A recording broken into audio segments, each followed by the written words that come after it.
Hi, everyone. My name is Ellie Blaine, and I am the Director of the Urban Soil Health Program, and welcome to our Urban Updates for December. We are going to jump right in with our highlight for this month with our takeaways from a 3-day intensive soil health training that our team got to participate in Louisiana this past fall. A little bit more about the training. This was with Jesse Frost, who's a nationally and internationally known author and farm practitioner, small diversified vegetable crop systems. And we were in Louisiana, where we were actually at a host site and with Jesse Frost to trial on-farm soil health systems and show the real in practice systems of how he approaches small farm management from a soil health perspective. So this was a small group of people that got to be as part of this workshop and really get hands-on with Jesse Frost. As I mentioned, he is an author of the Living Soil Handbook and Farms in Kentucky. Jesse Frost also is known for his No-Till Growers podcast, as well as YouTube video series. And for those who don't know him, highly recommend both of those to jump right in and hear more about Jesse's approach. He is someone who is very based in soil health science and really promotes the message of soil health systems in a way that is approachable for both growers as well as conservation professionals. And we were just honored to be a part of this workshop and team. We owe an incredible shout out and thank you to SARE, North Central SARE, as well as National SARE for helping to sponsor this event and our team to go to Louisiana for this training. It was part of the Back to Your Roots Master Series, which was a workshop series this past fall, hosted by Campty Field of Dreams, also in partnership with the USDA Natural Resource Conservation Service and RCS. We also had additional support from our local Indiana NRCS, as well as Marion County Soil and Water Conservation District, and our Urban Soil Health Program through the State Association of Soil and Water Conservation Districts. You can also find more about this training series by following along with their Facebook Live recordings that were done at the training themselves. The presentations are really clear and crisp and easy to watch Jesse Frost's slideshows, and then you'll be able to see a little bit of more of the on-farm work and approach as well.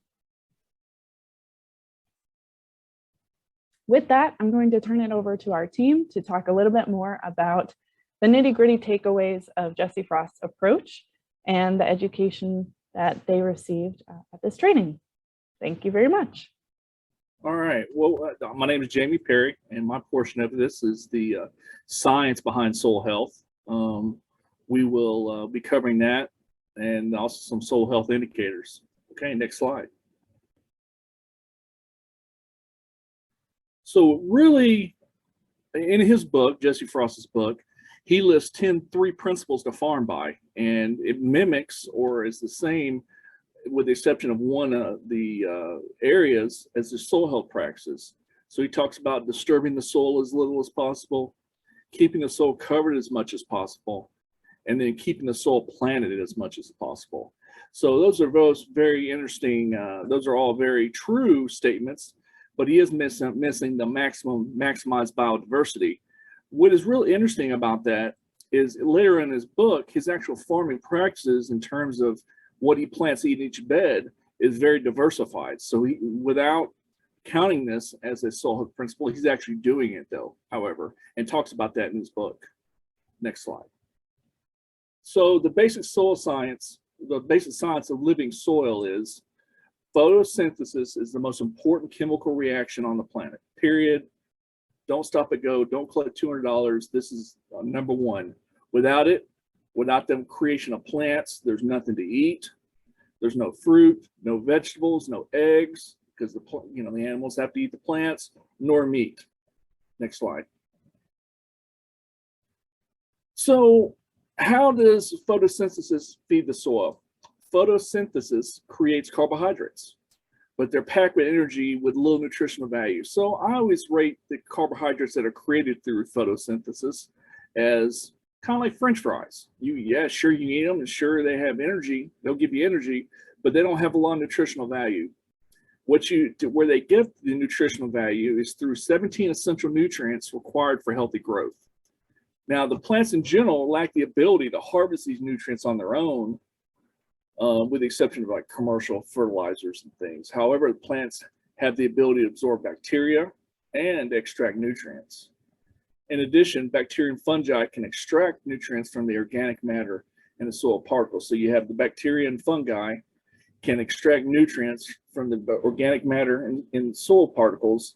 So they are able to do these things for you, and then they have a relationship with the roots. When they die or are consumed by the predator nutrients, by predators, nutrients are left behind in a form that can be taken up by plants. Next slide.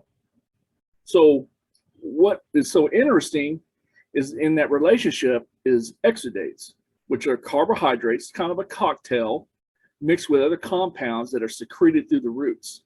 Up to 40% of the carbohydrates created by photosynthesis is actually comes out of the roots in the form of exudates.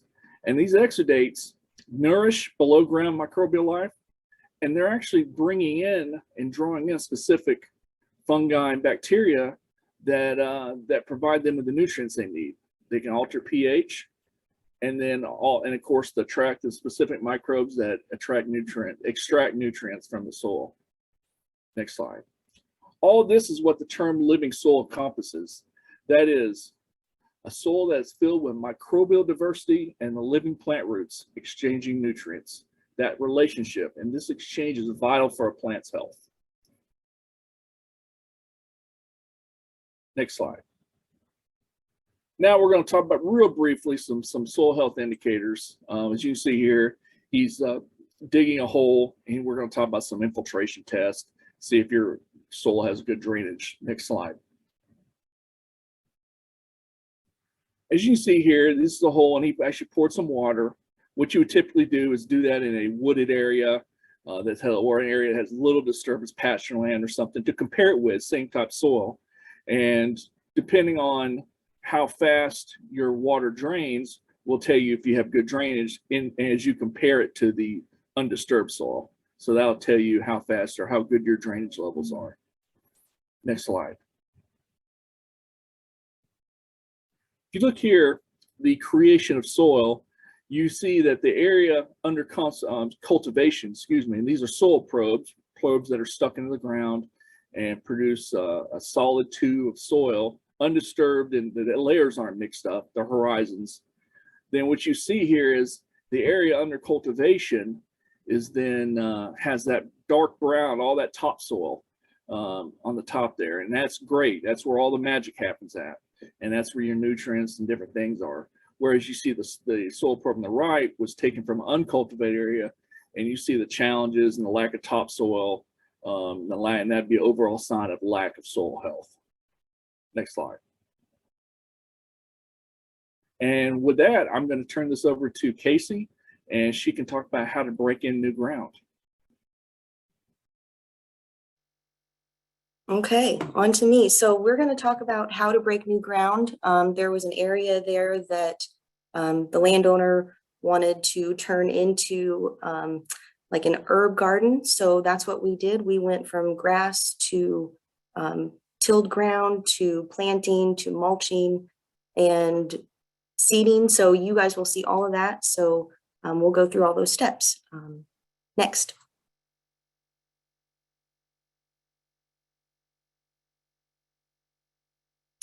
So here you can see that area, pictures of Marianne taking pictures. So that grassy area right in front of her is where we are going to put this bed at. So, next.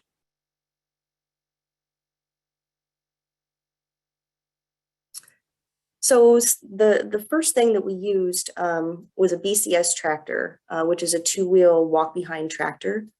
So we got to see that. This is actually out of their catalog. The first step was to flail mow and mow that grass down, break that up so that way it can be tilled back into the soil. Next. So here's just a still picture of Jesse flail mowing that area. You can see we've actually marked the area off too. So that's another thing that you should do is mark that area off. And then he went back through and mowed that short, chopped that grass up. And the next slide, I believe, is a video so you can actually see this machine work.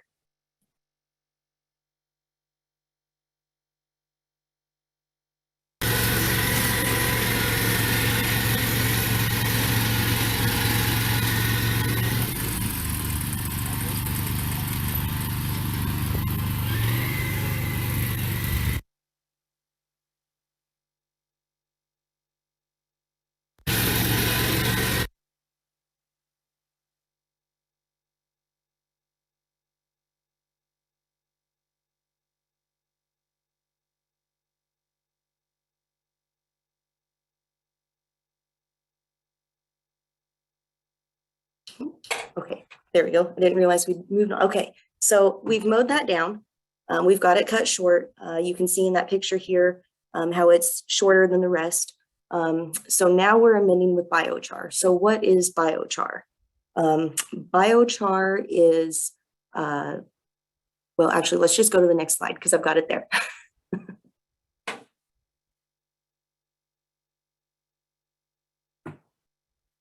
So biochar is spread onto the surface of the beds.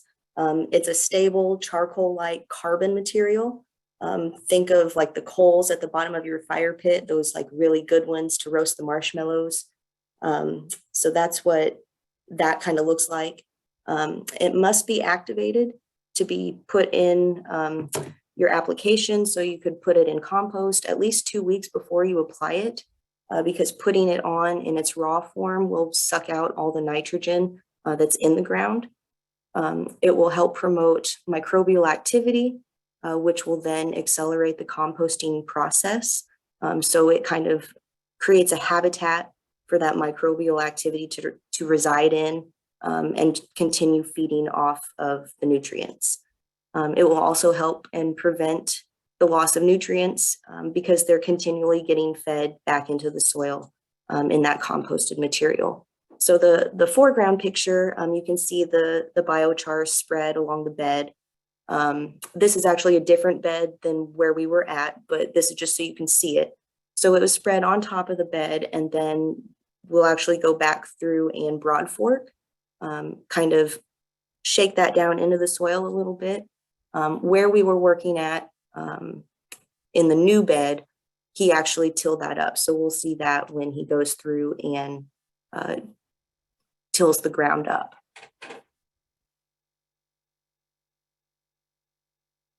Next. One quick question here related to biochar is, can you use ash from a wood stove in this way, or do you have to purchase biochar? Do you happen to know?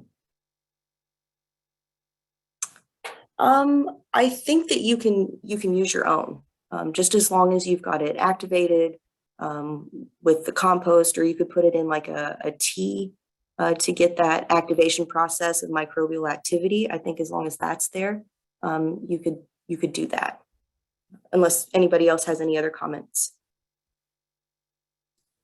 Biochar is actually prepared in a certain way. And it, you can do it at home. However, there's a certain process and to produce this product in a way that's beneficial.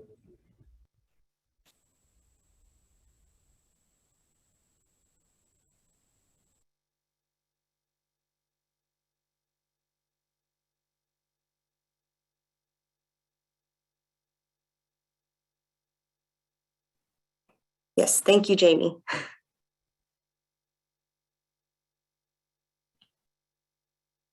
All right, I think I'll keep going back to BCS for now. But yeah, it Yep. would be great to have more training on biochar another time. Thank you. Okay, so then here we are, we've mowed down, we've added the biochar amendments, and now we're using the rotary plow to till up that soil and make that bed prep ready. So if we can go to the next, got video, I believe.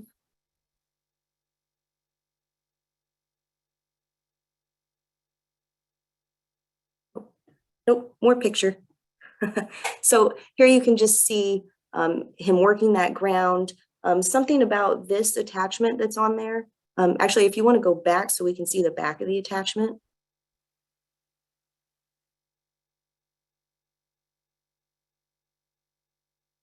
So here, this attachment, it's actually a swivel. So it can go to the left or the right. Depending on how you want your bed to flow. So if you flip it to the right, it'll move that dirt back over to the left and pile it up. If you go the other way, it'll move your dirt the other way. So that's kind of neat with that specific attachment, is it goes back and forth. You can buy just a rotary plow regular attachment that'll just do one side. So there are many different options with these attachments that you can use. We'll just go back on next, please.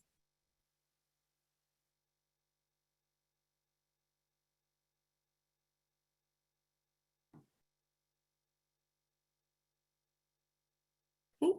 There you can see on the sides, he's kind of dug like a trench. So that would be a good place to put your wood chips or mulch in between your beds as well, and your walkways. So that way you don't lose as much and have erosion issues.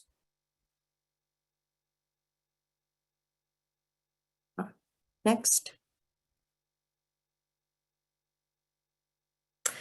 Just some more information about the rotary plow versus regular tilling.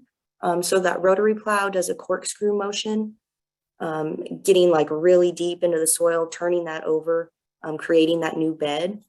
The side discharge of a rotary plow will make it ideal for forming those raised beds. So like I'd said, that it picks that dirt up and turns it over and makes it into that bed, making it raised up. The rotary plow can also work effortlessly in all soil types. It will work really well in a hardened soil or a clay soil compared to a regular tiller. Like I said, it gets down deeper and really breaks that soil up. So it'll create that seed bed of a loose workable soil for up to about 12 inches just on a single pass. Next.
So you could really see in that video, this was the first of him breaking that ground, tilling that soil up. As it came back around the other way, you could see it throwing the dirt over, making that bed.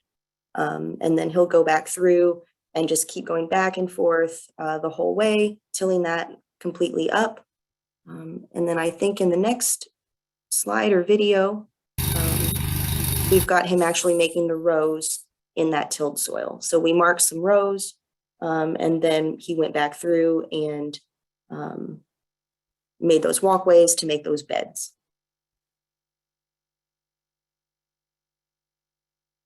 I'll give you commentary.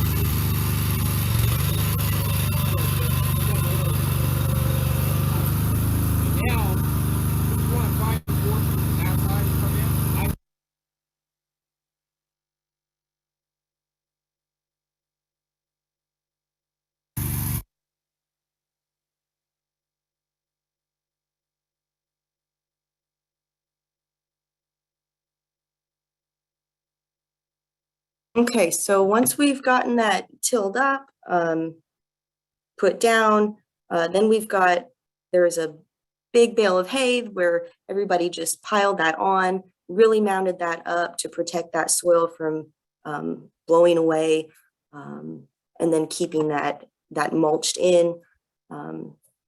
Next,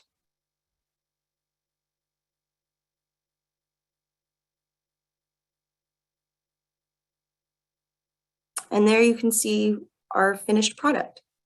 So we went from grass to basically garden in just a few hours. I did see, I think, a comment about how much tillage this is and how much disturbance we're doing. Initially, yes, this is quite a bit of disturbance. However, this is going to be the only time that they will end up disturbing that soil. So just kind of getting that base area to start with. So from here, they'll just keep amending and adding, mulch material and keeping that soil covered, probably cover crops as well. Doing that initial bed prep will actually help you in the long run from there. So I think next, maybe I have one more. Just one quick question on this. How thick is that straw mulch laid on top, and why start with that thickness?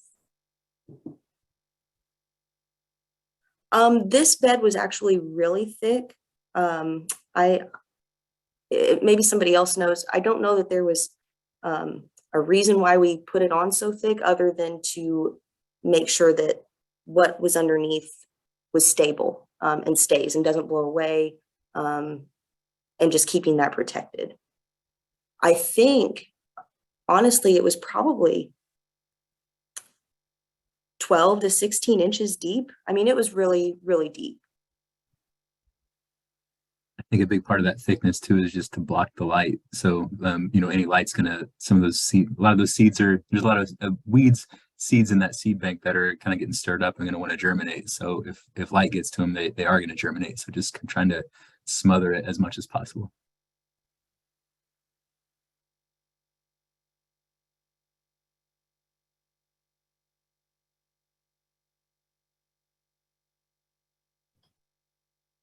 I guess before we move on to bed flips, there are a couple related questions to that. Casey, could you comment if there are any other tillage options for less soil disturbance? And I think we'll get into that a little bit more later as well. And then from Elizabeth, what was the plant composition of the field prior to bed prep, if you know? Was it turf grasses or was it pasture at some point?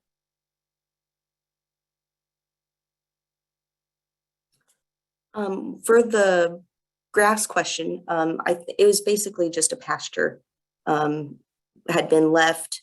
That area was actually next to the house, so there had been a lot of traffic through there, probably a lot of compaction, but it was mainly just a grassy pastured area. So I think other attachments and other things that you can use for like less tillage, there are other attachments with the BCS. There's a power harrow, which will just kind of disturb the top of the soil lightly. But in this case, so the attachments that he used were needed to get that bed prepped initially. So the tillage and getting that worked in,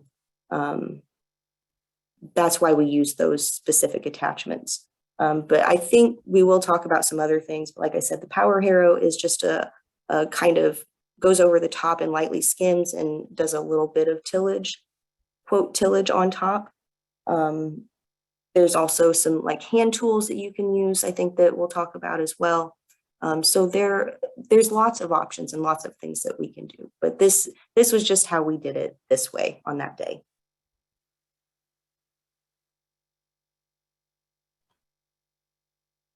And then was there plan to plant directly into that straw mulch or let that sit for an amount of time before?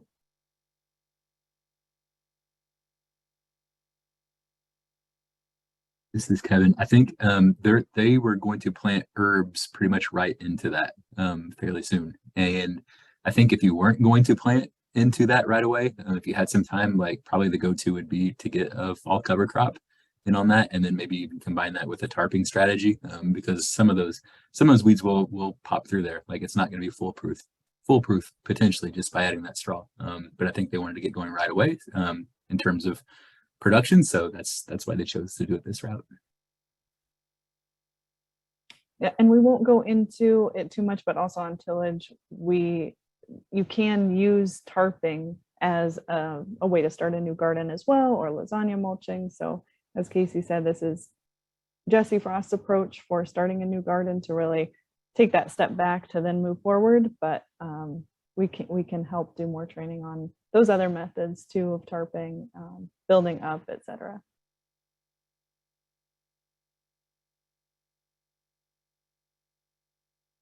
And I think we'll flip now to bed flips.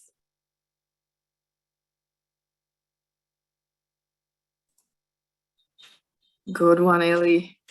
So I'll share now what we learned during the training, or what we discussed during the training about bed flips, which he called like the process of planting and replanting. So once those beds are established and crops have grown, and what do you do in subsequent rotations, so going from one crop to another.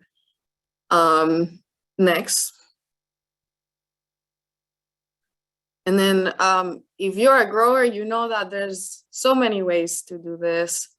And yeah, so I'll just share what we discussed and like general steps that we learn about from Jesse in, what works for him. So we talked about, basically the principles of flipping beds or planting and replanting are to terminate the previous crop or cut the top of the previous crops, and then leaving the roots in the ground. After that, you may want to remove the weeds that may have grown from the previous crop, fertilize if it is needed based on ways that you choose, like soil testing and such. Then addressing compaction. And then, so addressing that compaction after fertilizing may help incorporate that fertilizer or that amendment or compost better. And then replant immediately. And why immediately is, it all ties back together with the conversation about photosynthesis. For him, it's very important to have roots on the ground all the time, or as much as possible, so that that there's some activity in that soil. Next. So let's talk a little bit about some of those steps. I mentioned the first one would be terminate the previous crop. So cutting that previous crop at the base. He also mentioned that he uses a flail mower sometimes to terminate those crops, as you can see in the top image. And other times he has mentioned that he has used a weed whacker to, terminate those crops, especially if they're leafy greens that have already, completed their, market. So, and then after that is to pass the time weeder to eliminate weeds. And so something important to note is that if there are perennial weeds present and there's not a lot of time to address those, and you mentioned removing those perennial weeds with a trowel may help, but definitely if there's time in our hands, and we can use something like a tarp for a long-term removal of those perennial weeds. Next. So let's talk a little bit more about that time weeder.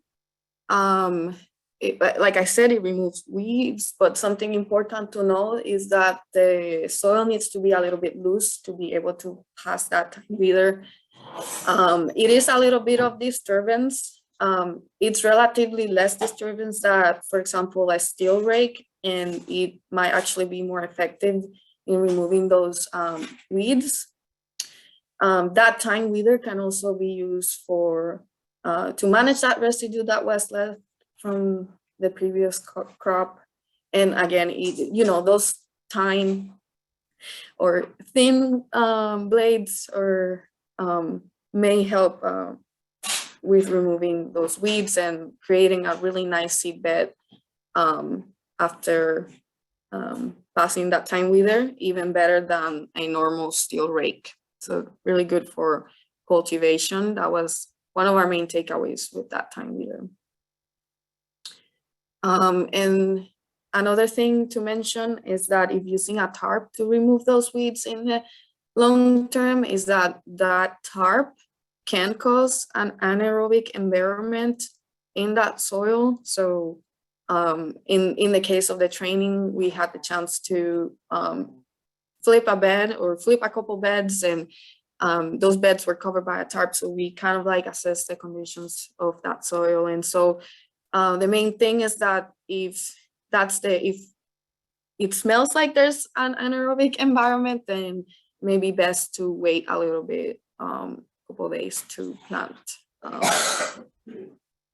Next. One just quick question. How long was this area tarped prior, knowing it is in Louisiana and hotter or different conditions slightly? Yeah, it is my understanding that they had it tarped for a long time, so several months, but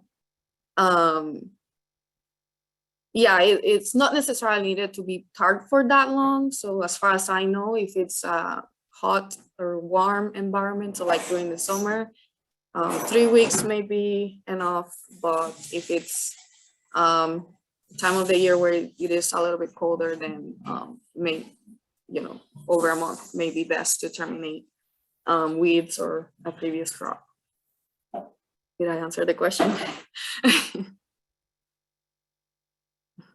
Okay. So yeah, so then the next theme is, once that bed is free of weeds or a previous crop, then fertilizing those beds with either applying compost by hand. He also mentioned that he uses sometimes a precision seeder to apply that compost.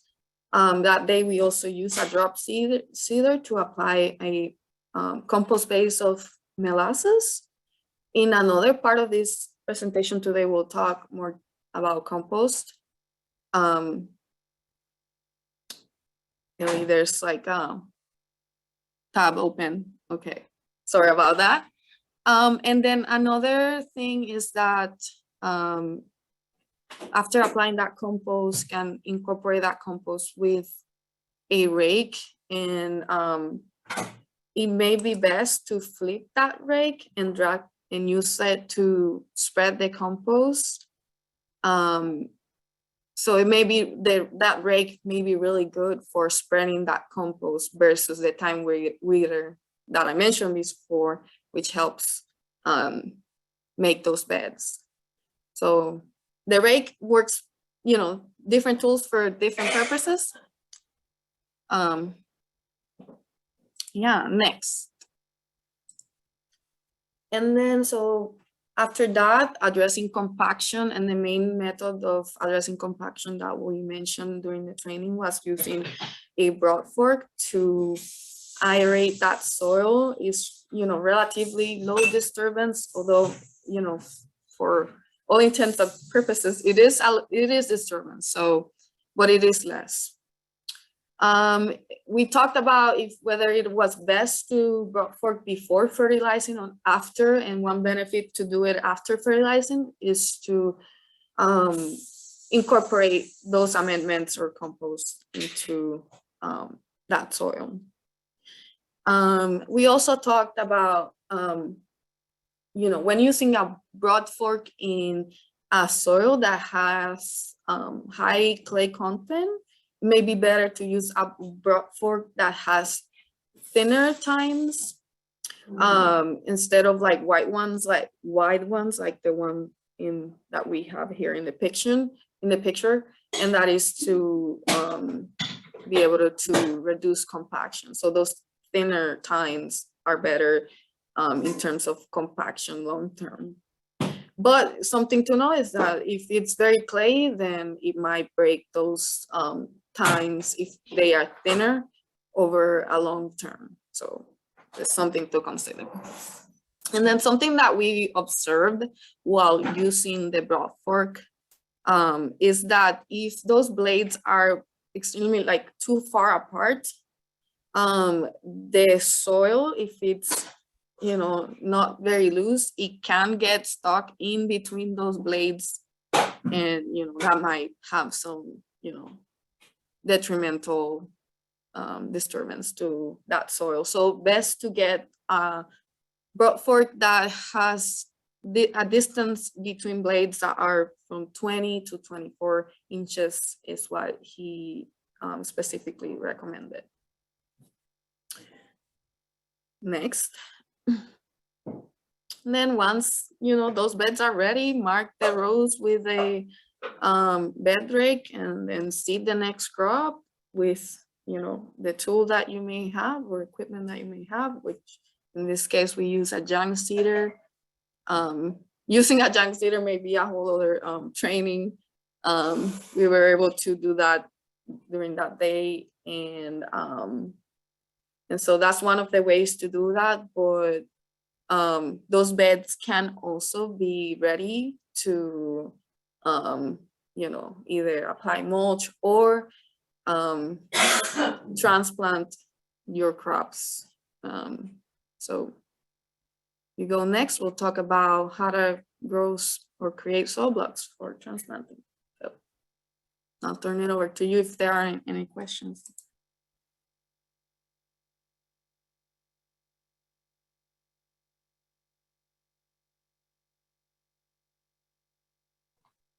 There was one question that I was starting to answer in the chat. Someone asked about how can you know if you've left a tarp on for too long and need to tarp for a shorter period next time? My recommendation is to keep checking under the tarp. And when we're talking about tarps, we usually are meaning a black plastic tarp, typically used for occultation. So it's not letting light through, it's not, and it's not porous. And so keep checking how it's doing and killing the top growth of the plant material. It really depends on the outside temperature and conditions. So usually that minimum 2 weeks, even in the summer, is used for black plastic tarping.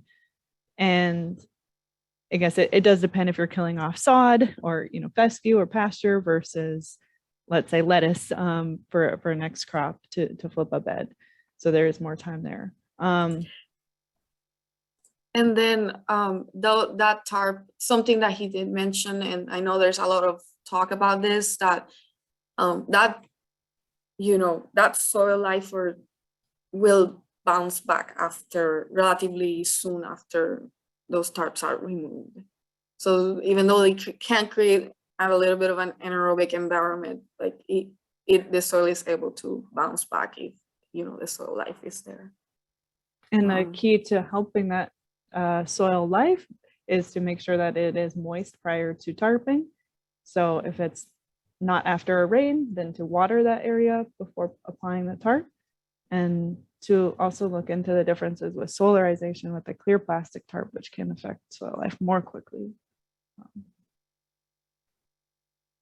Yeah, we could have a whole hour on tarping, but we'll leave it there for now and move on to soil blocks.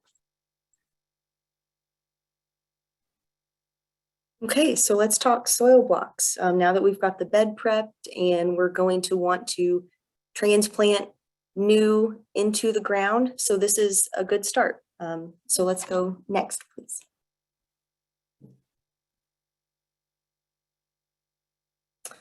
So here Jesse is making this mix for the soil blocks. So having a good quality mix of soil is very important because not having a good soil leaves you with reduced germination and just less overall plant success. So by doing this, creating these soil blocks, we are packing it full of nutrients. ready to be transplanted right into the ground. So he makes this mix. You can make it yourself. He has found that spending the money on a good mix is worth it, but you can make it yourself. He does have some companies, the Vermont Compost Company, Tilth Soil, Earth Care Farm, and I can pop these in the chat too. But these are some companies where he gets his soil mix from. So when making the soil mix, you can use compost. Anything but a really sandy soil will work. So your more clays, loamy soils, things that will really stick and hold together once it's wet. So you want to wet the soil really, really well before pressing together. Let's go to the next slide. I'm not sure what it is. So in the top, you can kind of see how that soil is just really, really wet. I mean, he used the hose and watered it for a good couple minutes probably, and got that soil really wet so it would hold together. Then he pressed it into these blocks you can see. Got that dirt soil down in there, and then it kind of punches out like a stamp and leaves you with those blocks with that perfect little hole in there for you to put your seed into. So this soil is really dense, full of nutrients, helping that seed germinate and also get a good root system so the roots aren't root bound. Once you do this though, you do need to give the blocks some time to settle. So like you don't want to make the blocks and then pick one up because it will probably fall apart very easily. So letting them sit to kind of settle and go into place is a good idea. Let's go to the next slide. So here is talking about that root bound system. This actually gives the roots a chance to grow and spread. This is an investment of time. It does take a little time pressing all these blocks together to get them transplanted. But in the end, having that really dense, nutrient rich transplanted plant to put into your soil will be worth it in the long run, because then you've already got that germination and plant activity and growth happening before you actually reach the soil bed. These soil blocks, there are different sizes that you can use. There's some really big ones, smaller size. So depending on what you're wanting to grow, what type of seed, there's different sizes available to use. So let's go next.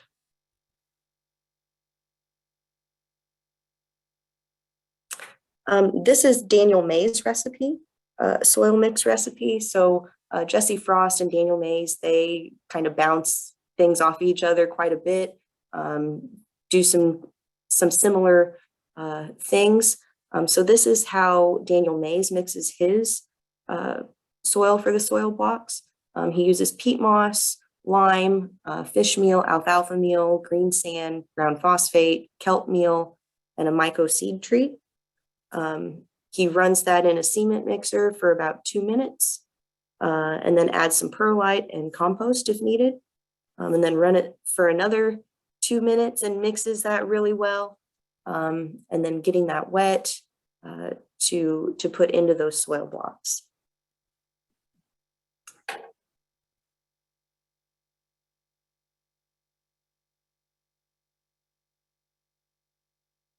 And I think I'll just say a couple quick things about the soil blocks, that Jesse uses this as part of his fertility plan.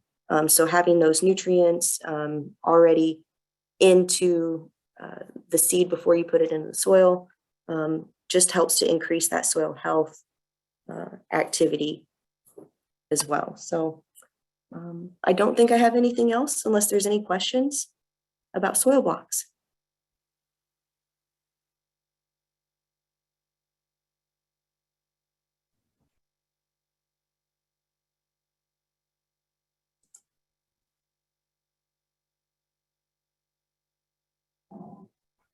I don't see any. So there more questions come up, we can always answer them at the end. We'll now transition to the different no-till systems that work for Jesse in his context. So next, Ellie. Okay, so first thing is that for him, no-till is more a mindset of like promoting soil health in the long term. So he thinks that, you know, may need to disturb the soil a little bit at some point. An example of this, like I mentioned before, is like to use the broad fork to address compaction, right? So that is an example of a disturbance that, you know, it is disturbance, but in the long term will help improve or promote that soil health. For him is more, like I said, of that mindset of like following those soil health principles as much as possible and knowing your context. So what is the soil, your soil condition? What is your soil type? How much rainfall you get during the year? Is there a slope, you know, a little bit of slope in the land? What are the available materials in your area? Is compost readily available? And, you know, what does your marketing of your crops look like in the climate? So those are things that, you know, may help influence the type of no-till system that may work for you. So next, let's talk a little bit about his context. This is how his farm looked like from the air in general. So he is in zone 6B and he is in Kentucky, so a little bit south. He is in an area that is slightly sloped and he's farming about 1/2 acre of growing space. He is organic, so that also, you know, may influence some of his decisions. And something to note is that he separates his beds or his crops into different types.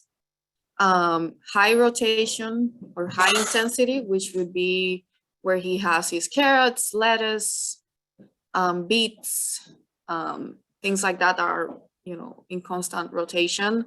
And then he also has areas of low rotation where crops that need more time to grow are located, such as garlic, corn, yeah, things like that. And so based on those is the type of system that he uses. So Kevin, do you want to talk about lightly colored carbonation mulch, no-till? I'm not going to repeat that. Lightly colored carbonaceous mulch no-till, right? So that was his term just for basically straw, like using a light colored mulch, and he differentiated that between some of the other systems, just because mainly because it's difference in color, and then just like, you know, just also the application. So as you'll see in the next part, like he does use a lot of like compost and leaf mulch that are darker colors, but he also does use straw. Now in Kentucky, they actually have a lot more hay than straw, so it's a little bit different, right? Like it's more like legume based and whatnot, whereas straws, we might have more straw in Indiana just because of like the wheat grown here. So he does use that more in like long-term crops. So a crop that might be in the soil for a few months, you know, deserves mulching to protect the soil. So he did caution with poorly draining soil. I know in my own experience, like if there's, you know, if there is a poorly drained portion of a garden or farm and you start layering up with like thick material, such as paper and then maybe straw, like it can like kind of waterlog that soil. So if there's not much drainage and there's not much evaporation, you just get that water stuck there.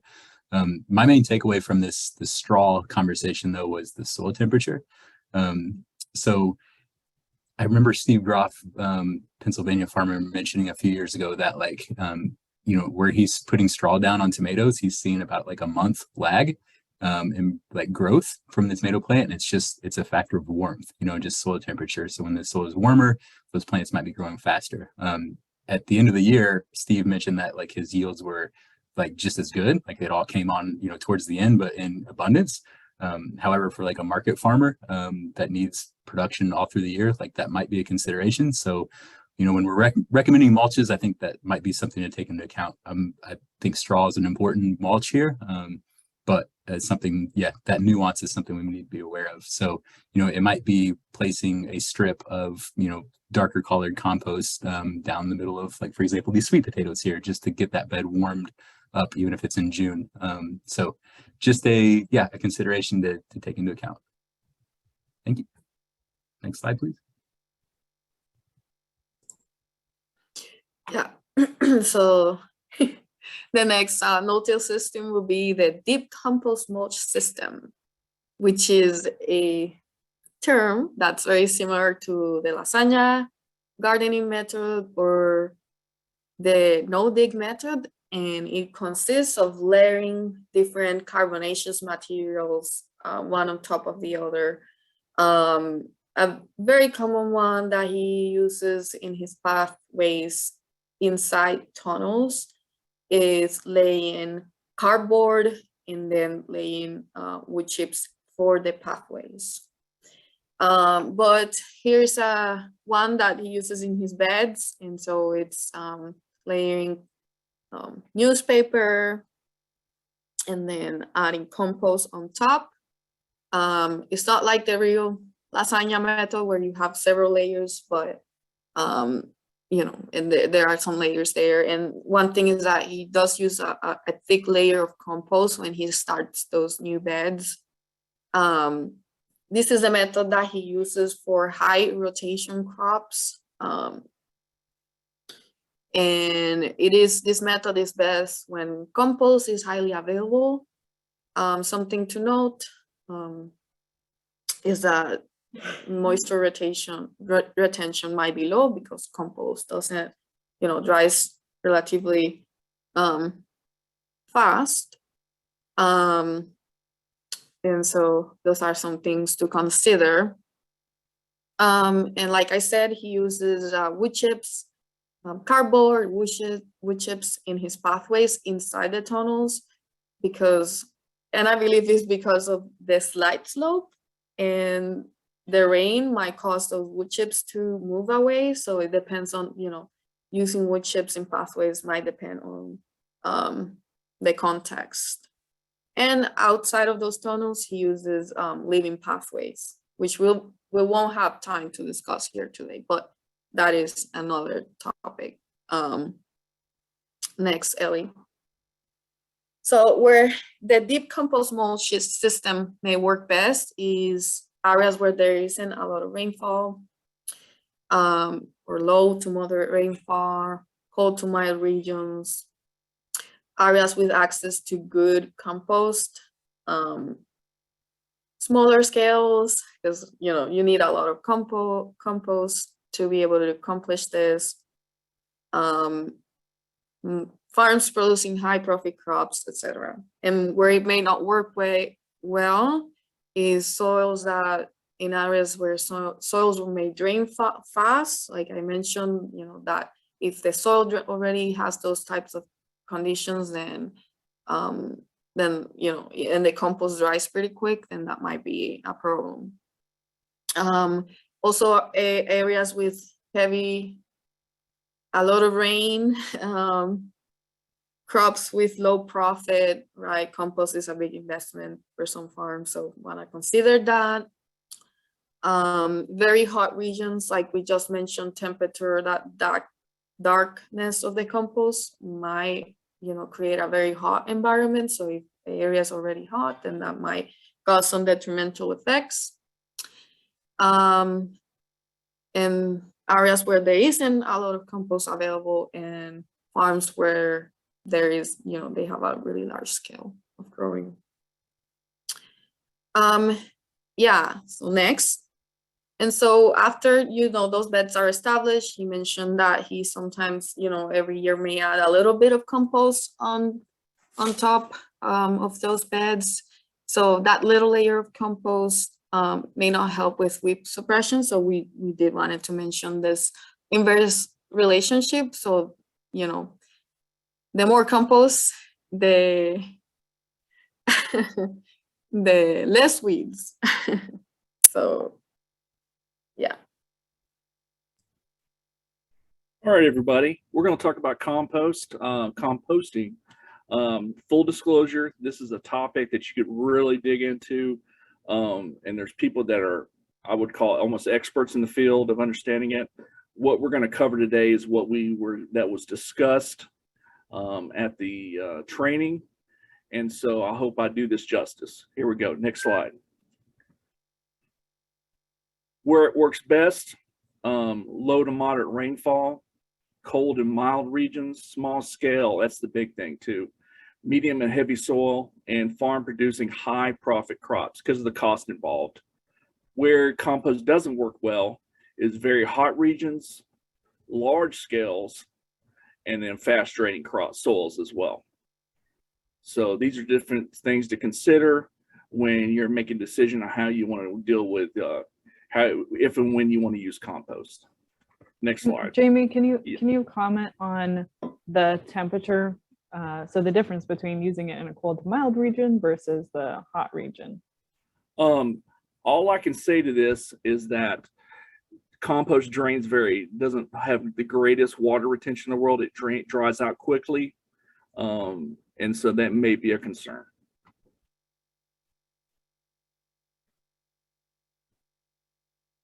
So again, types of compost. We'll start with the mulching compost. This is almost like a chunky compost. It's not been broken down all the way. You definitely don't want to work in the soil because it'll tie up nitrogen. Works as a cover, so like it is a mulching one. You could use it in your deep composting system, but with a inch of the nutritional compost, which we'll talk about in a minute, on the bottom, and then cover it with the mulching compost on the top, which I will talk about. Made from hay, wood chips, straw, or leaves. Inoculating compost. Now, this is where it gets a little complicated. Jesse actually has a recipe on how he makes it. It's like 15 steps, and it's high in microbes in the soil. Expensive to purchase. There's professionals that actually make this. However, he has a recipe, and it goes pretty detailed as far as like collecting some forest soil and letting it sit for so long and adding this and adding that. So just keep that in mind. It is a lot more complex process than your typical compost, but it's meant for the highest microbial counts. It's applied lightly, and you can also use it in foliar sprays, teas and extracts, and with other compost. Next slide. Compost extracts, compost teas, and compost slurries are just kind of ways really to get the most, each have their purposes, and get the most bang for your buck out of your compost. Compost extracts are basically just allowing your compost to steeped, inoculated compost in room temperature for 15 or 20 minutes. Then you squeeze the bag, kind of like a tea that you would drink, tea bag. The liquid is used as a soil drench. I put trench, but it's drench. Sorry about that. And or a root soak. So he would actually take this and some of his longer term plants like tomatoes, things, actually set this in there and allow the roots to soak in it.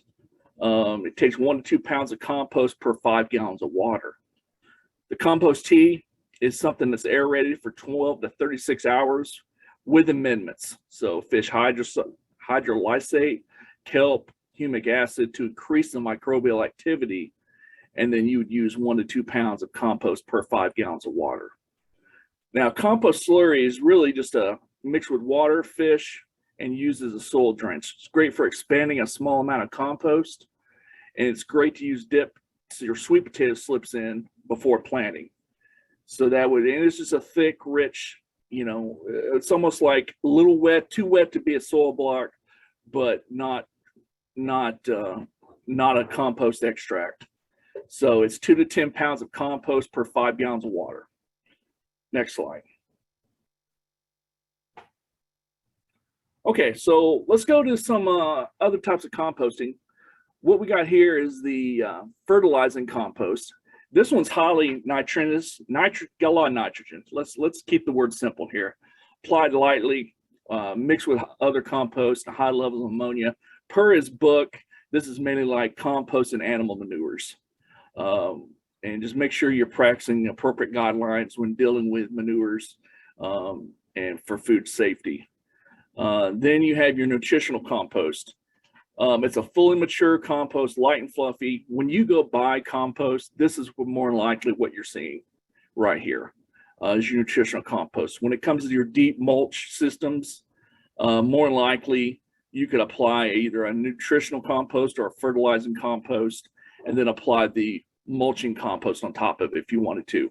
Because if you go with the nutritional or a lot of fertilizing compost, more likely nutritional compost, you're going to get a lot. You're going to have a lot of nutrition, a lot of nitrogen, phosphorus, and potassium in your beds, and you're wasting it to a point you have more than enough of what you need. But truth be told, if this is what you have, then this is what you have. There's farms around here that use strictly nutritional compost due to a lack of options. Always keep in mind your quality of your source. Not all composters are made equally. So just stick with the professionals when it comes to compost, and you should be safe. Next slide.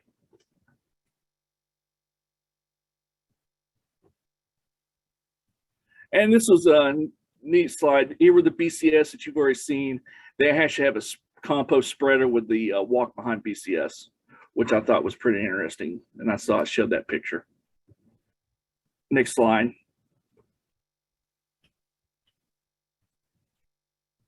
Now I turn it over to, I believe, Kevin, talk about cover crops. Thanks, Jay. Next slide, please. All right, yeah, so Jesse does use a lot of cover crops. He's actually got 2 plots on his farm, or well, multiple plots, but kind of broken up into halves, where he's got crops with long-term rotations. So think like squash and yeah, sweet potatoes, some of those longer crops where he does incorporate more cover crops into those mixes. In his high rotation beds, more like leafy greens, he's not currently using as many cover crops. I think one advantage we have here in Indiana that would probably help him in Kentucky if it would work is that oats winter kill here. So I see a lot of growers using like oats and field peas before early spring crops. In Kentucky, they just don't reliably winter kill. As our climate heats up, I hope we don't lose oats as a you know, as a viable option for something that we can winter kill. So that may be looking into just different varieties of it to see yeah, if we can get one that does consistently winter kill. So you know what, we've done a lot of cover crop trainings, but pretty much, you know, what's the next crop? What do you want from that cover crop, whether it be, you know, growing a high biomass like rye and then crimping it down. Do you want to suppress weeds? Do you want to bust up compaction, which might, you know, be adding radishes and some deep rooted cover crops? And then of course, how will it be terminated? So whenever working with a grower, like that should be definitely a few questions to ask, like how are you going to kill this thing? Next slide, please. So Jesse does use sun hemp, which is a summer cover crop, which will winter kill, and as well as sorghum Sudan grass. So sorghum Sudan grass and sun hemp are a pretty good summer cover crop mix. He does add mung beans to those. I didn't list it here, and I'm going to forget the name.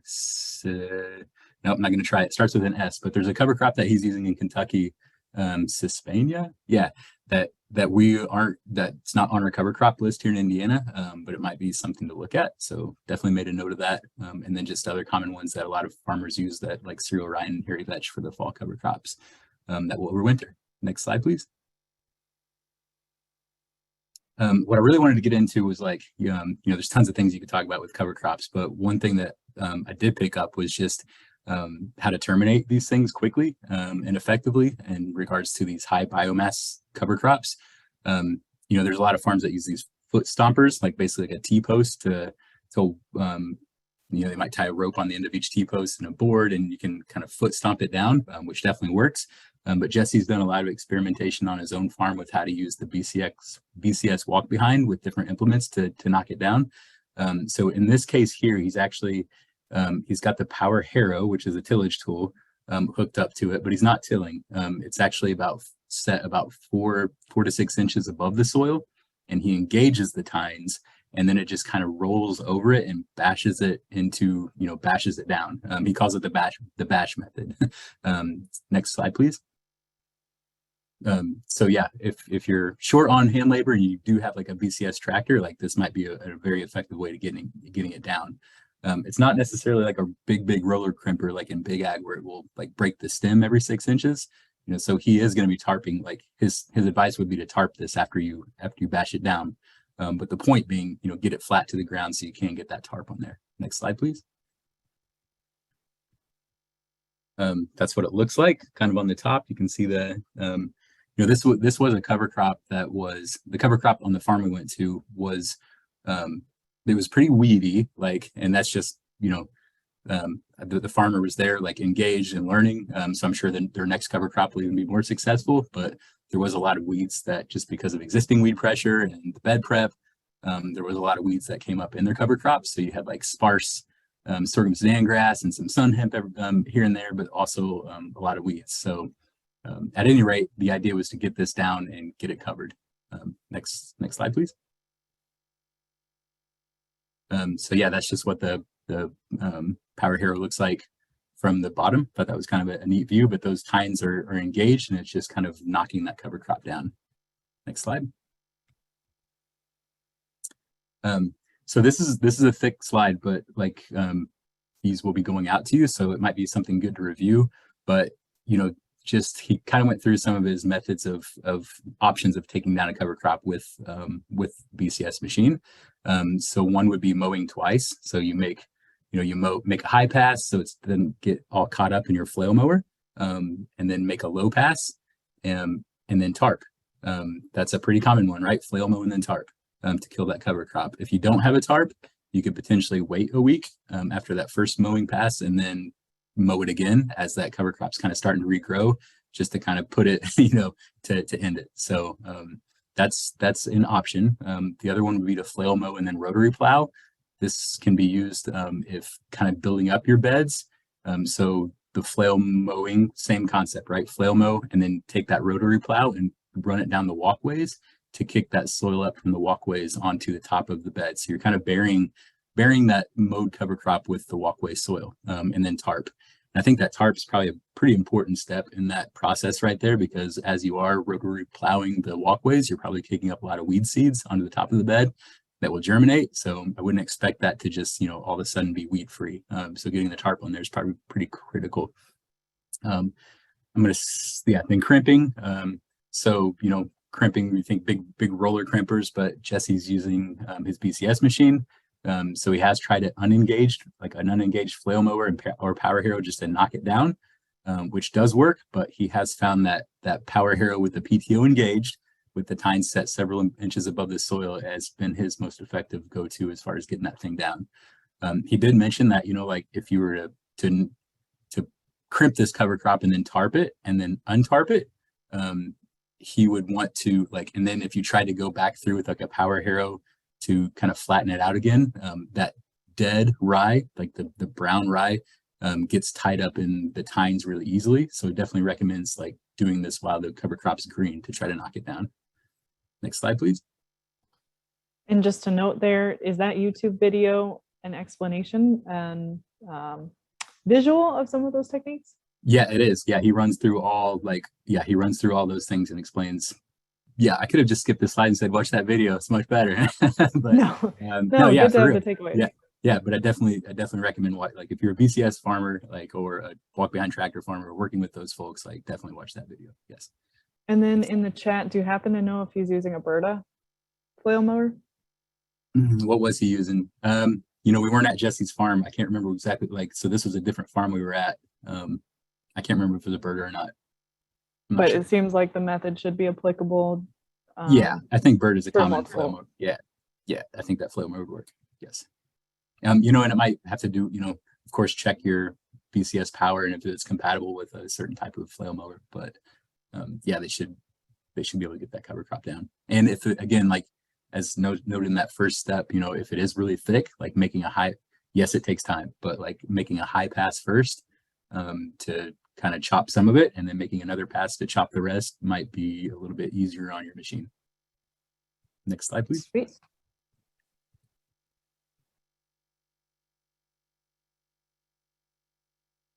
Yeah, that's actually a picture of the, whereas we were looking at the bash method, which I kind of like that. This is looking at a flail mode area. So this was the flail mower that actually went over that cover crop. Next slide, please. So they were actually, there's weeds in this plot for sure. Jesse's recommendation would probably be to tarp that. He doesn't love winter tarping so much either, but like it might have been the best strategy there just to start killing off all that fescue and whatnot along with the cover crop. However, this farmer was going to go ahead and plant it to another cover crop. So to get a seed bed prepped, in their context, they used so they flail mowed it and then they came back through with the power harrow, but set low to actually scuff the ground just to get like some seed to soil contact for that broadcasted cover crop. Next, please. So yeah, it's kind of what I was surprised. I hadn't really like felt the soil too much after like a power harrow. So that was a really cool part of the training was that, it was hands-on. Like you could have put like, you could have volunteered to push that power harrow. You could, run a tine rake. Like it was really, that was one of my big takeaways is, as we do trainings for our partners and for farmers, like that hands-on approach, if you can set it up, like is really effective, so I was able to put my hands in the soil after that implement ran through and just see how, deep it went or deep it didn't go. In this case, it wasn't much. It really was just like a scuffing of that surface just to get some seed to soil contact for that cover crop. But you can see some weeds in there too, right? Like those will regrow. So that's where a tarp can kind of come in at certain times of the year and help with that. Next slide, please. So yeah, like one of the takeaways for planting the cover crops was that sowing with a row seeder is often more successful than just broadcasting. Some people will broadcast and also use a row seeder depending on the seed type. Won't get into too much detail there, but just a takeaway. And then also like, moisture, sometimes in September, like I find myself like watering the garden more than I've watered all year. Like during the summer, the crops are mulched and really like they don't need much water, but like in the September when you're trying to seed a cover crop, like it's hot. Sometimes you've removed the mulch to plant the cover crop. So one trick that I'm looking forward to trying is using a tarp white side up to maintain that moisture. So seeding a cover crop and then putting the tarp white side up just so it doesn't get too hot under there and burn any seeds, but to keep the soil covered and so it stays moist. So caution, and then pull, once the cover crops are just starting to germ or right before they germinate, pull that tarp off. So that way we don't have to water the cover crop at all and it gets germinating. Don't let the cover crops get leggy underneath the tarp. That might just hurt their success in the long run. It's similar. This process is similar to how some growers use white tarps to germinate carrots. But when germinating carrots, they're like spot on. They do not want that carrot like germinating at all underneath the tarp because it can definitely hurt it.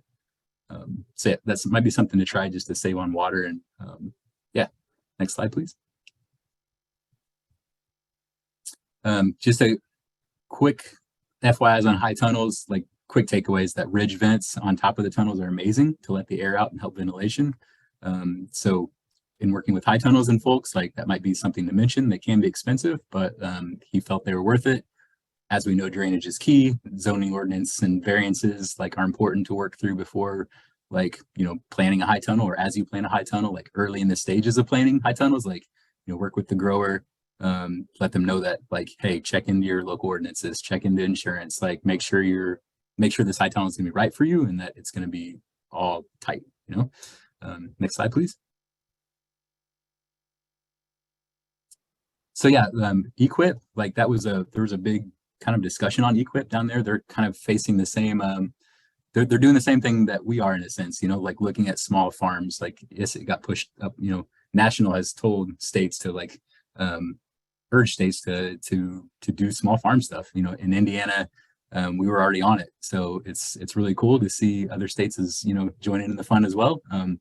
But, some of the practices that they used on the farm we were at were like rotational grazing and high tunnels and composting facilities. So I'm like looking forward to adding like things like cover crops and mulching to that list. So yeah, we're now offering those things in Indiana. So as well as like different payment options. So now Equip might have 1,000 square feet option instead of, like the 50-acre option. So it'll help our small farmers a little bit more. And then, there was a discussion about like what is no-till and reduced till. So a lot of these farms will call themselves no-till, and like I'd be tempted to as well. It's very, very, very, very light. Like there's not much soil disturbance at all. But I think coming from an NRCS and SWCD standpoint, and like looking at our standards, like you really like if a grower is wanting to get into a program and do a no-till practice, like I think we need to be cognizant that that means really like almost no disturbance, which is really hard to do in a vegetable system. So it might be even more advantageous just to, potentially not go that route of, doing that contracting on something that's no-till, but rather, push them and encourage them to just reduce tillage as much as possible. Next slide, please. Cool. I think I'll send it back to Ellie to finish that out. Not a whole lot more to say except thank you, and we want to open it up to any questions. If you're not following our different sites and platforms, please do so, and we'll keep having the urban updates restarting in February. January is our annual conference, so there's a conflict there. So rejoin us in February. I think the plan is to hear from some district conservationists that have particular experience on planning on small farms and how they guided that process. And so now we'll open it up to questions, as well as anything that you're working on that's related that you'd like to share with us. Ellie, I might draw an attention to a comment that was made earlier about there was somebody that put a link into the chat for a biochar webinar that is, I believe, tomorrow.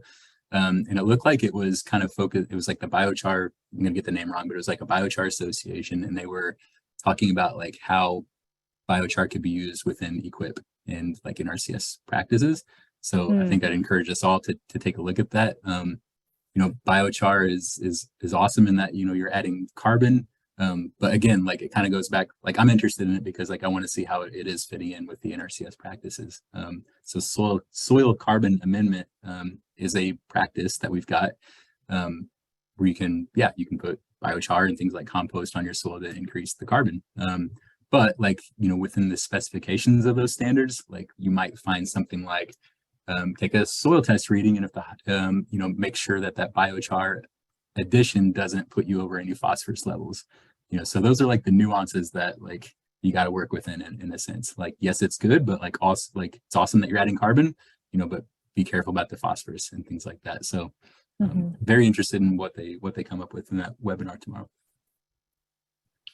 Well, thank you very much for that. I wasn't able to open it, so thank you for the plug on that. And there is also, I think from 2015, 2016, a SARE study with Indiana farmers on biochar and its connections with soil fertility. So that's another link that I should be sharing out as well. And I wish I could repeat the outcomes of that, but there are definitely growers that are interested in exploring the science behind using biochar.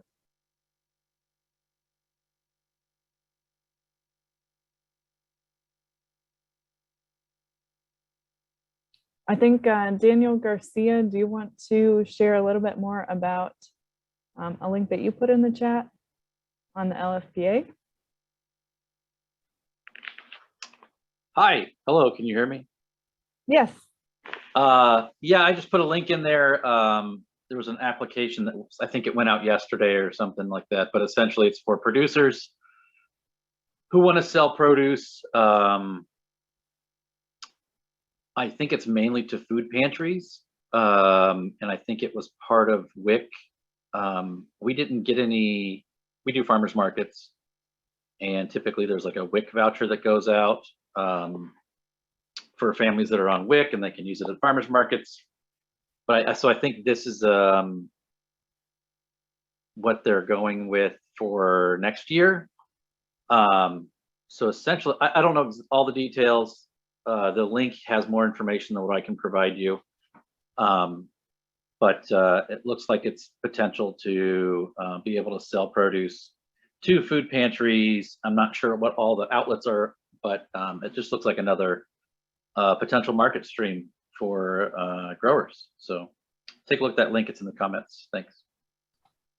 Awesome, thank you. Yeah, I think it's part of a larger, a larger initiative and project to support more food chain and value chain coordination in our state, and yeah, help support producers and help support the purchasers as well. So that's great on those details. And I think I'll have to double check again, but I think end of January was that deadline to apply for growers. So we'll definitely share that out.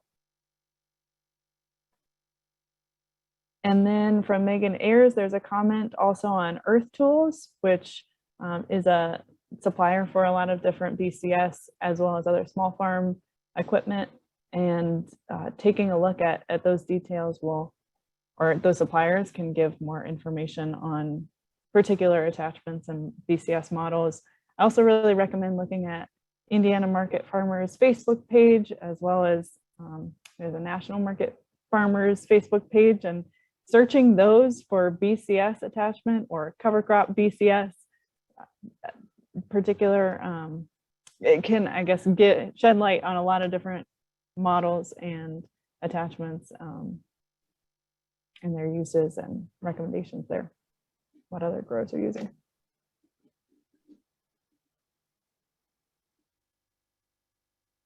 Hey, this is Daniel again. I have a question. I was just thinking about the tarping of cover crops and to kind of break down weeds.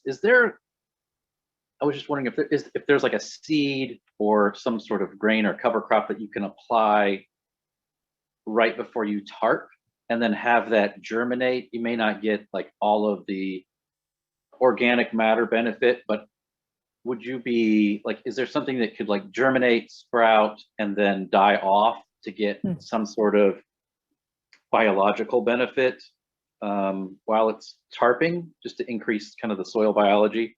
And then you pull that off, and then you have kind of like an activated soil bed to start planting it again. Yeah, I guess buckwheat might come to mind in that you're going to get quick growth. You don't have much residue from it, but you'll have at least quick above ground and below ground root mass that's going to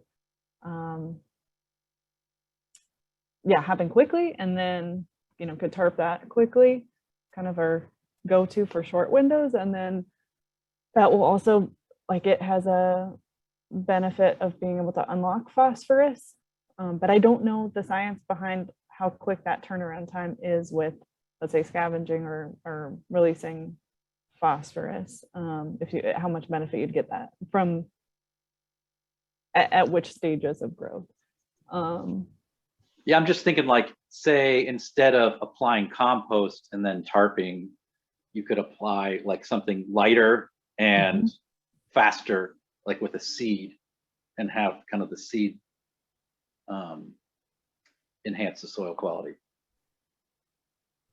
Yeah, I look for quick growth. I mean, some of the grasses, you're going to have deeper tap roots or deeper root systems. I guess oats are helping to boost mycorrhizal associations.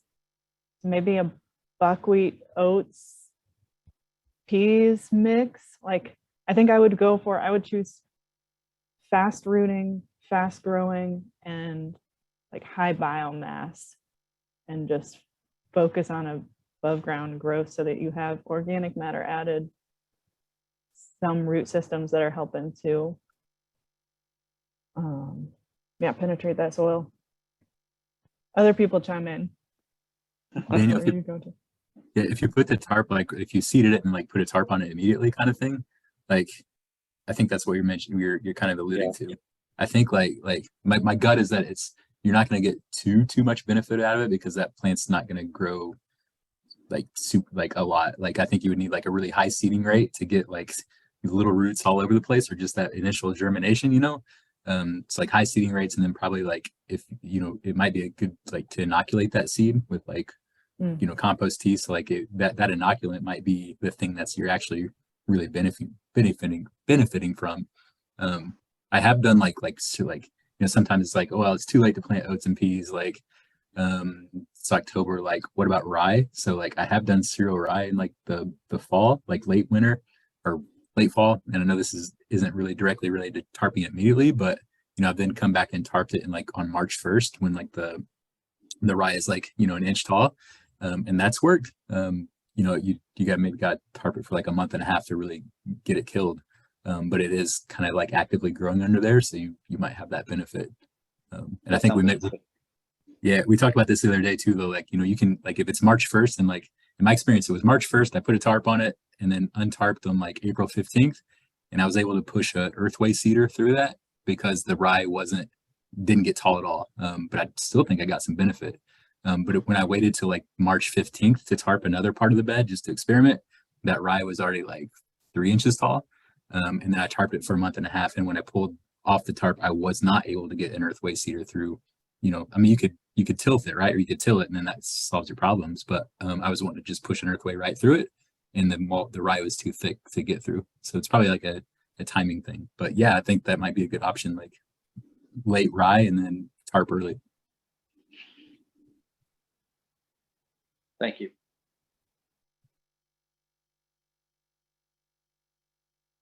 While I'm talking, like, since we're on a monthly update, this did happen this month. I want to give a shout out to the urban soil health team, like Ellie and Marianne in particular, that helped Marion County Soil and Water and Purdue Extension Marion County organize a crop to crop workshop here in Marion County for our growers. So we were able to have like a roundtable discussion, and we invited like 3 farmers. We invited all the farmers, but we invited 3 farmers to talk about their operation, in which Daniel Garcia was one of them. And so Daniel led like a really cool session on like what's gone well in your operation. Then another grower came in and followed it up with like what's gone wrong in your operation, and it really created an environment where folks could share and bounce ideas off each other. So appreciate that, and Daniel, thanks for doing that for us.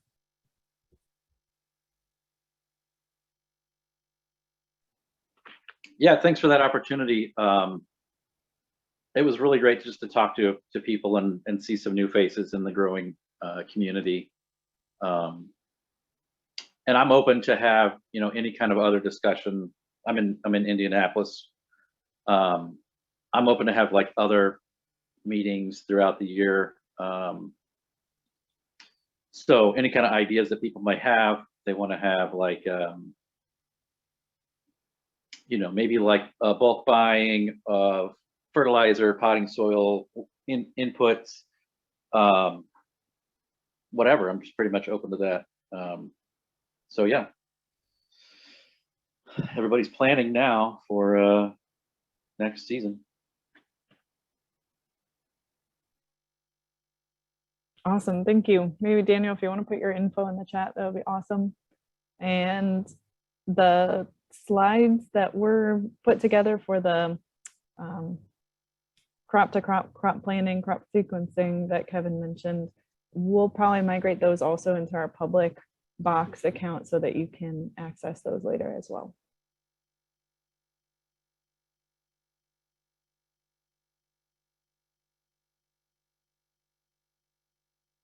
And yeah, also in the chat, John Allen, who is our state soil scientist, is, I might have gotten your title wrong, I'm sorry, John, with the NRCS. There's a report on web soil survey on response of various soil types to biochar. And again, a comment that urban soils are not rated because they're so highly diverse.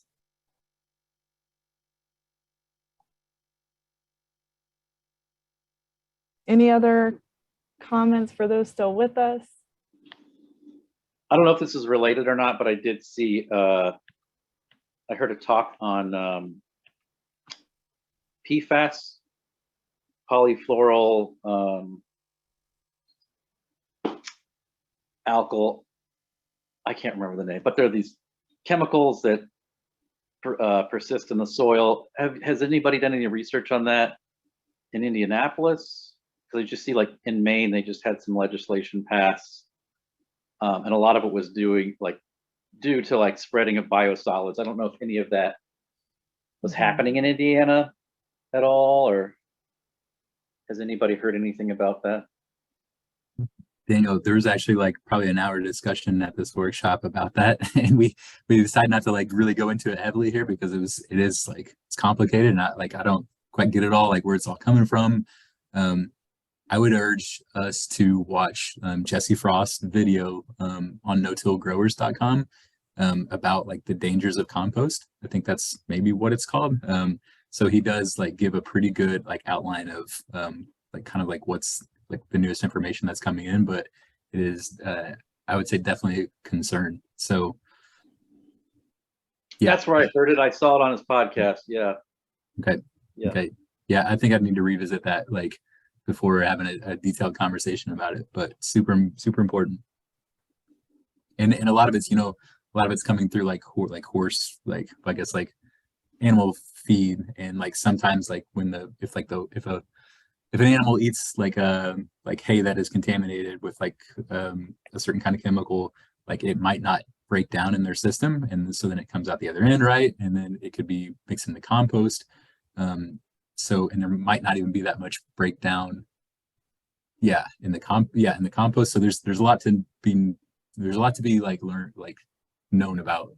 Yeah, we need to learn more about like how it's breaking down the half-lives, and just like what are the extreme dangers, and also like what's that mean locally, right? Like what's happening locally here that we should be worried about. Yeah, good point, Daniel. I guess on the testing end, I'm not sure about PFAS, but for residual herbicides, there are some labs that can test for residual herbicide. So might be something worth looking into, but I don't know as much as I would like as well on that. There was a lot of like the Jesse's talk around that was and maybe the video kind of explains that, but using bioassays, so actually like taking that compost and like planting it, or like planting into it, spreading it on a small portion of your farm and then planting certain crops into it. Can't remember what he was using, maybe peas, something like a crop that maybe is more sensitive to those kind of chemicals, to see if that's an issue. And I think like, don't quote me on this because it's a serious issue, and like the practices need to be like firm, right? But like I think he was thinking that like if you were to spread it out over an area, like over time, like the soil biology would potentially mitigate some of those effects. But again, it's a serious enough issue to like actually like get the science on it. And I think on that, just know your chemical, right? Know the contaminant, because that's not going to be the case, let's say, with heavy metals, certain heavy metals. All right, well, rock on. I appreciate you supporting us.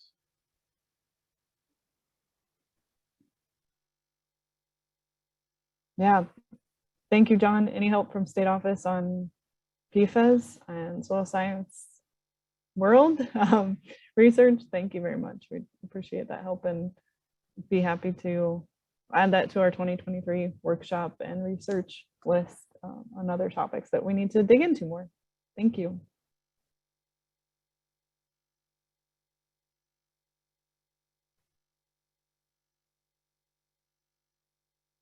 All right, well, we'll share out our update slides, as well as the recording once that's processed, as well as February save the date. So thank you again for joining us. And you have our contact information. Again, please reach out to us individually if you have other ideas for what you'd like to see from us in 2023 and plan for new workshops.